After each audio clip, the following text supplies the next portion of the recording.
Okay, this next segment, we've got 3 guests on stage at the same time. The power of networks and collaboration.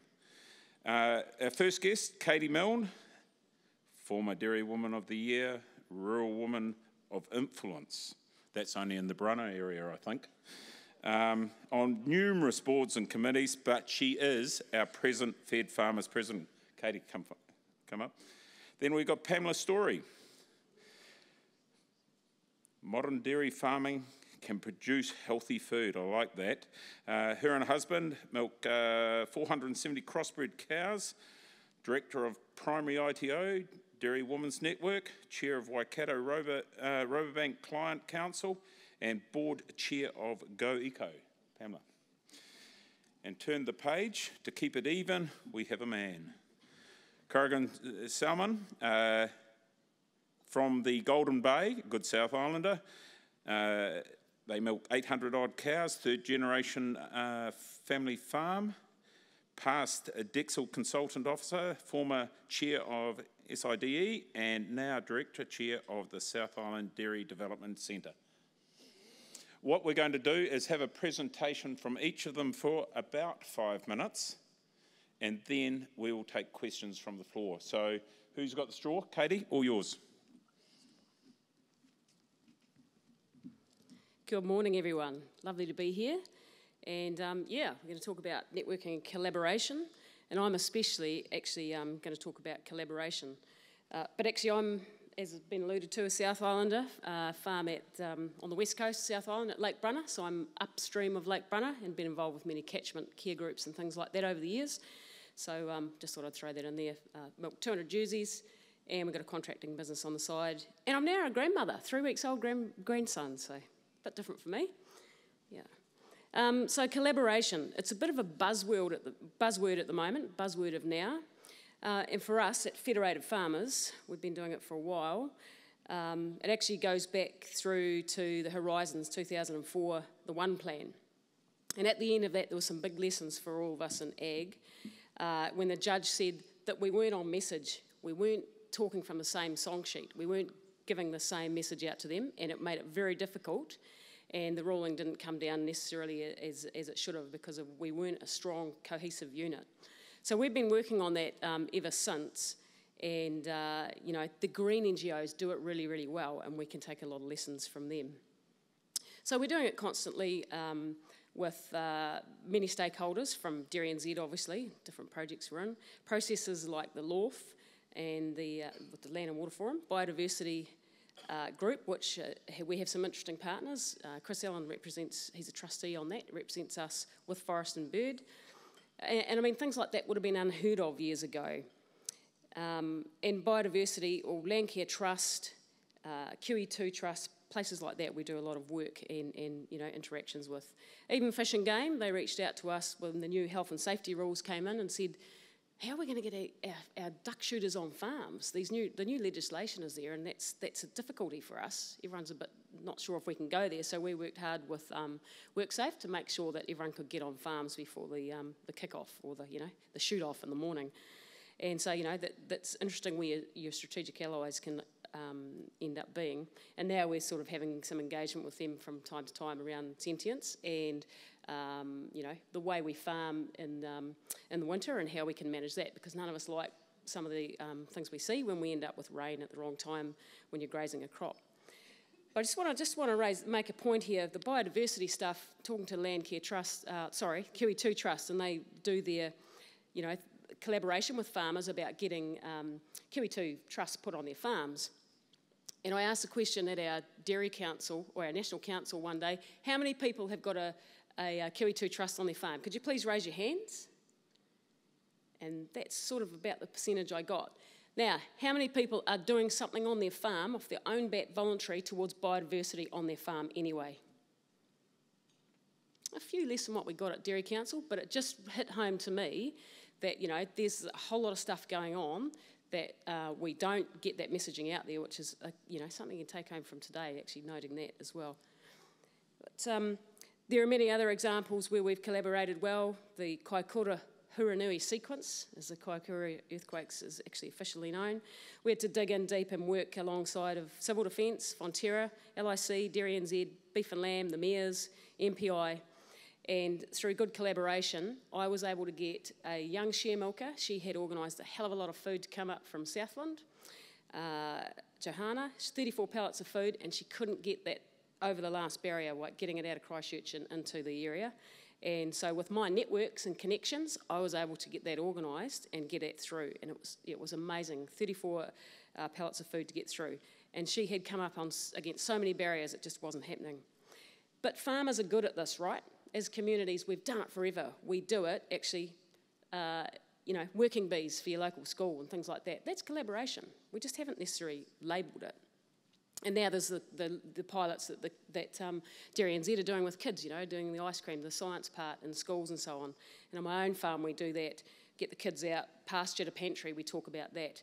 And they're going to go and look at milk tankers now through Tony Brendish and the factory itself. But they've come out onto my farm, turn the cups on, feel how the milk's massaged out of the cow. Just love it.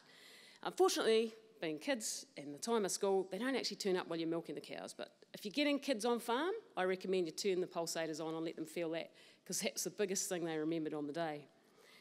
Now, there are legitimate differences between stakeholders in New Zealand. They've all got shared interests in our animals, in the land, the people, the environment. And this is why good collaboration is so important and needs to be done well, more now than ever, with the speed of social change and social acceptance and a new government that's wanting to drive along and get good results there. If we're going to stay viable, we need the general population to trust us in with their food production. We don't have to get them to understand it. That's not where we need to go, and in fact, that's going to be nearly impossible. We did hear people want to get back and grow some more food themselves, but in London, people are 9 generations from the land now. That's over 250 years, or around 250 years. In New Zealand, 3 to 4. So let's not expect people to understand us. We want to get them to a place where they actually trust us. And that's where the good collaboration processes can work. I mean, and it's by definition, the action of working with someone to produce something. And most commonly now, it seems to be for good environmental outcomes. And we're actually really good at that. We're just at getting good environmental outcomes. We've been pushed there in the last 15 years. We've got on board and we've done it. We've got rivers turning around left, right and centre. We've got lakes turning around left, right and centre for water quality. It's great. We can help our farming, our town cousins perhaps, figure out what they've got to do to get there as well. So getting these people in the room and talking to them about these things is really important. You've got to have an open mindset. Everyone needs to truly listen to get real feel for what the other's point of view is and why they think that. It enables the opportunities to be explored. And there might be a fair way through when you understand all the points of view and you're not so crunchy at the start. And it does depend on what the outcomes are you're looking for. But I think one of the key things that we can do to do our collaboration well is to think about our language. It has a massive impact on what we understand and how we go about things. Now, here's another test. Who in this room knows what a participant code is? Put your hand up, please. Yep. Well, until about 3 weeks ago, MPI and most of Osprey didn't actually know what a participant code was. So here's what I mean about language. We've got people, we're all trying to achieve something, we're working together, and sometimes we talk past each other. So if you listen properly, and you sometimes have to give some real granular examples of what's happening on your farm, which is farmers speaking for farmers, which Feds do really well, that might make the difference to a light bulb going off and getting a really good result and getting to the outcome you need sooner. So I think that is truly one of the things that we really need to understand and work on, when we're doing collaborative processes. And it's in our own organisations and so on as well, People who report on farming for us, people who work in our own organisations are not farmers from the ground necessarily. So we need to remember that, because we do often think that when we're talking about something, people get it and they're on the same page.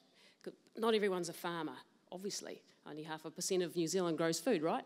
So they're not. Most of them aren't, but we've got to understand that. Now, and there's so many unconscious biases and things like that at play that if you don't understand those things, it can be hard. There's preconceived ideas and all those things. and trying to work down those barriers through modifying our approach and our language is often a really good way to get there. You know, things like our passion for our industry and what we do, sometimes it gets mistaken for arrogance, you know, or recklessness, and we can end up again speaking past each other. So it's really important to get this right.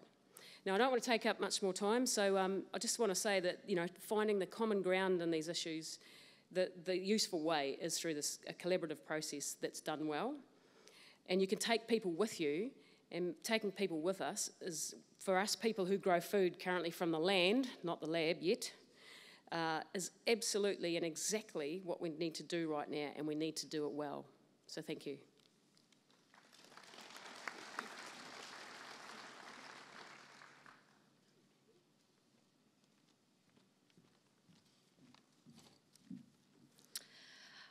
He mihi nui ki ngā atua, he mihi nui ki ngā tangata whenua, he mihi nui ki a koutou, ko Pamela Storey aho, tēnā koutou.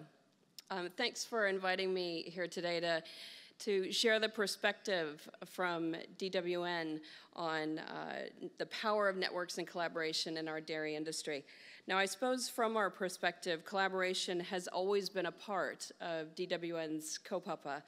20 years ago, DWN was started by a handful of brilliant ladies who wanted to develop an avenue for women in dairy to support and learn from each other. They wanted to see an organization that understood the potential of connecting women with other like-minded women across the country and had a goal of recognizing the input of dairy women in our industry.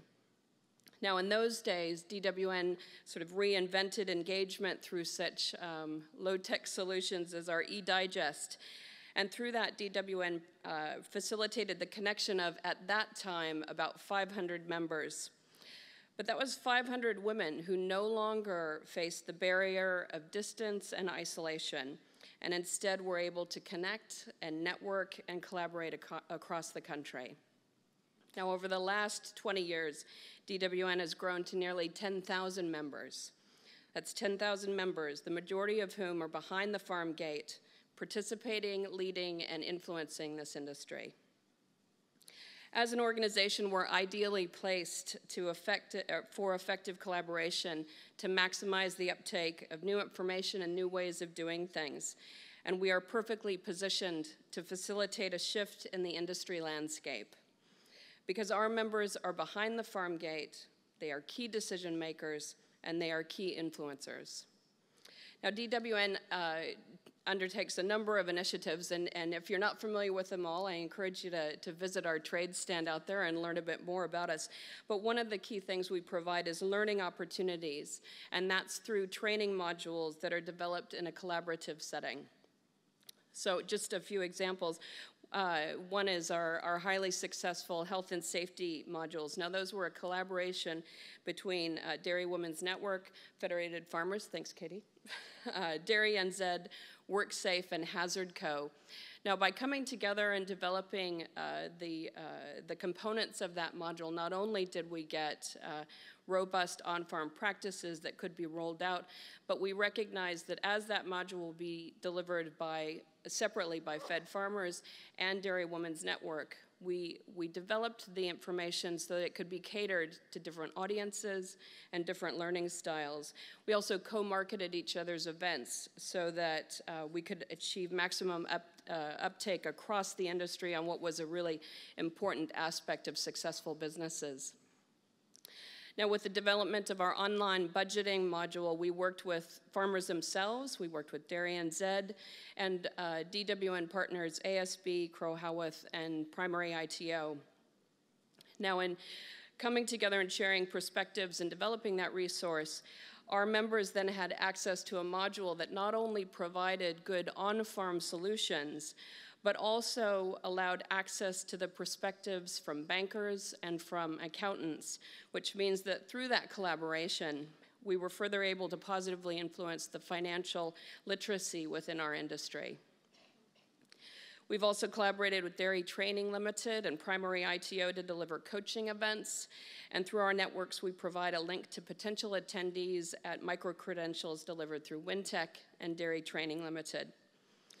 In addition to these collaborations, DWN is also well placed to provide feedback to educators within our industry on what works for farmers, what gets people to attend, what gets bums on seats, whether that's from a marketing point of view or from a course content point of view or a delivery. Now, we also have our annual conference. I don't know, is there anyone out there who's attended the DWN conference? Nice, look at all the hands. If you haven't, I highly encourage it. I know that DairyNZ likes to think that this is the highlight of the dairy year. I happen to think it's the DWN conference. It is, it's an amazing, learning and networking opportunity, and I encourage everybody to participate in it. Everybody's welcome. But what makes it so special is that it's delivered by a conference committee that's made up of not only DWN members, but also rural professionals and participants from our DWN partners like Fonterra and Balance and DairyNZ. And that ensures that the conference content is not only shaped and influenced from behind the farm gate, but also includes the perspectives and the priorities of wider industry stakeholders. Now, at a regional level, our DWN regional leaders have been working alongside DairyNZ consulting officers to promote and showcase whole farm assessments. Now, collaboration at this regional level helps us to promote greater access to not only grassroots capabilities, but also grassroots solutions, which are really important when you consider that there are different solutions and different regulations rolling out across regions. Now, aside from these collaborative training events, DWN also utilizes its social media and communication channels to encourage participation in industry good events, whether that's Rural Women's Survey on rural health needs or encouraging participation in the DairyNZ strategy refresh. Just last week at our Regional Leaders Forum, we had a brilliant opportunity for over 100 female dairy leaders to provide quality input to one of our partners, FarmSource, on the products and services that are needed on farm these days. At DWN, we are focused on increasing capability and skills in ways that work for our members. We aim to be the leading New Zealand network for enabling transformational change in agribusiness. Our purpose is to empower farm businesses to thrive with knowledge and connections. Now, as a nonprofit, I mean, those who've worked in nonprofits, you know, it's smell of an oily rag, it's working on a shoestring, and the only way we're going to achieve those goals and that purpose is through leveraging off of the networks and collaboration that's available in our industry. Now, there were a number of times yesterday where we heard acknowledgement of the continued need for change in our industry. Stephen Allen from Tatua encouraged us to move away from being defensive and reactive and towards being constructive and proactive and collaborative. And we heard Sam Howard in the final panel call on our industry leaders to stay intimately connected with the on-farm grassroots of dairy. We heard calls for increased productivity and efficiency in our practices and in our technology. Now, I would say that an essential element in transformational change for our industry is ensuring that new research and developments, the new practices and scientific advances, the new ways of doing things are translated to real on-farm change as widely and as quickly as possible. And if you want to do that effectively and efficiently, we need to leverage off of the reach and the capabilities of our strong farmer networks, including the Dairy Women's Network. Nā reira, tēnā koutou.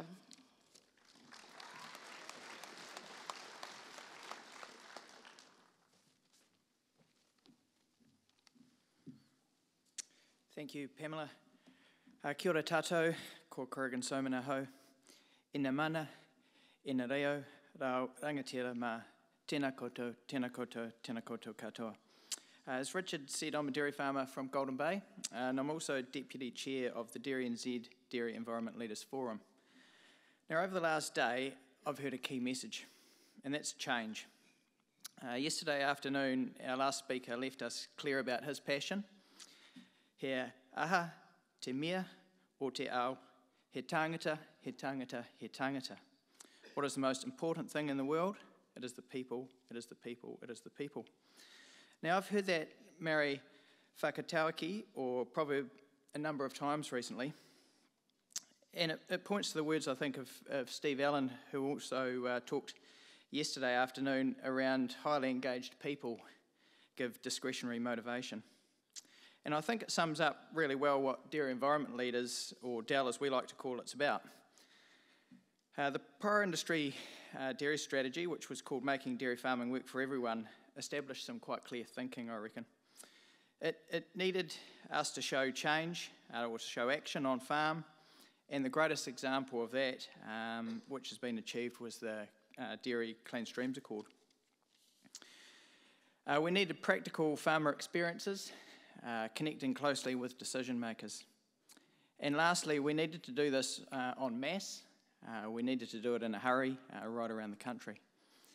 So 5 years ago, a clever initiative that was already started through the Balanced Farm Environment Awards was leveraged and grown into the DairyNZ Dairy Environment Leaders Forum. And since then, we've been bringing 100 dairy farmers, people showing interest in leadership already, together in Wellington for 3 days in December. And in front of politicians and sector leaders, scientists and policy people, we talk about the challenges and the change for dairy, what this means for people and how they can engage. Now, the idea, I think, is described by a famous Chinese proverb, which is, give a person a fish and you feed them for a day, teach a person to fish and you feed them for a lifetime.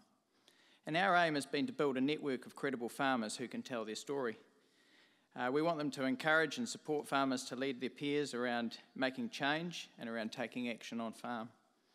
And this is about giving farmers the confidence to get involved in the key conversations that matter in their regions and nationally. We call it farmers leading change. Across New Zealand, our DEL farmers have participated at one or more of our forums, are involved in their communities, locally, regionally and nationally. They're forming catchment groups, they're submitting to plans, they're speaking to decision makers, to scientists and to policy. And they're investing energy and significant money making their own businesses more sustainable. I think of it as growing a network beyond Wellington across New Zealand. We heard a couple of times yesterday, and then Tim mentioned it also this morning, this VUCA concept, volatility, uncertainty, complexity and ambiguity. And last year at our DEL forum, I challenged our members there at the time to think about it as VUCA 2.0. So instead of volatility, we can have vision. And we talked about our Dairy Tomorrow strategy yesterday afternoon. Instead of uncertainty, we can have understanding. And that's why I think we're all here at events like this. Instead of complexity, we can have courage. Because we know that working together, we'll have the courage to change, and that's not just farmers, but as a sector. And lastly, instead of ambiguity, we can have adaptability. And it's adaptability that I think this dairy industry has in spades. So in summary, for DEL, it's about people, he tangata, with change. It's about teaching farmers to have confidence, to have the conversations that matter around the country. And the result is that we, ourselves as farmers, will lead that change. Thank you.